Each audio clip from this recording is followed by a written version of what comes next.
সিডরের এত বছর পর উপকূলীয় এলাকা রাঙাবালির মানুষের অবস্থা জানাতে আমাদের সাথে যুক্ত হচ্ছেন সহকর্মী কামরুল ইসলাম। কামরুল, রাঙাবালির বাঁধগুলো মেরামতে পানি উন্নয়ন বোর্ড কোনো রকমের ব্যবস্থা নিয়েছে কিনা এই বিষয়ে কি তথ্য রয়েছে জানাবেন, আর এলাকাবাসী আসলে কি বলছেন? লাবণী, প্রাকৃতিক দুর্যোগ ঝড় জলোচ্ছ্বাসের হাত থেকে যে বেড়িবাঁধ উপকূলবাসীকে রক্ষা কবচ হিসেবে রক্ষা করবে, সেই বাঁধ নিজেই রয়েছে ঝুঁকিতে। রাঙাবালী উপজেলায় 1987 সাল থেকে 2014 সাল পর্যন্ত 187.99 কিলোমিটার বন্যা নিয়ন্ত্রণ বেড়িবাঁধ করা হয়েছিল।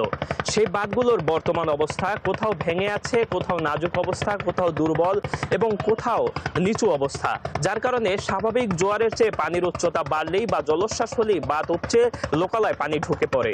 আমি ক্যামেরা পার্সনের মাধ্যমে আপনাকে দেখানোর চেষ্টা করছি উপকূল বেষ্টনীর আসলে দেয়াল যেটিকে বলা হয়, সেগুলোর অবস্থা অনেকটা এইরকমই।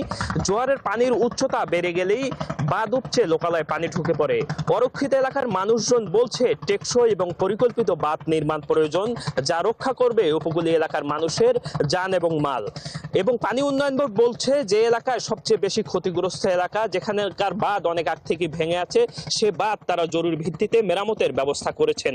এছাড়া যে এলাকায় বাঁধ সবচেয়ে বেশি ভাঙা অবস্থায় রয়েছে, বিশেষ করে চালিতা বনিয়া এবং চরমন্তাজ ইউনিয়নে 7 কিলোমিটার বন্যা নিয়ন্ত্রণ বেড়িবাঁধ এই মুহূর্তেও ভাঙা অবস্থায় রয়েছে।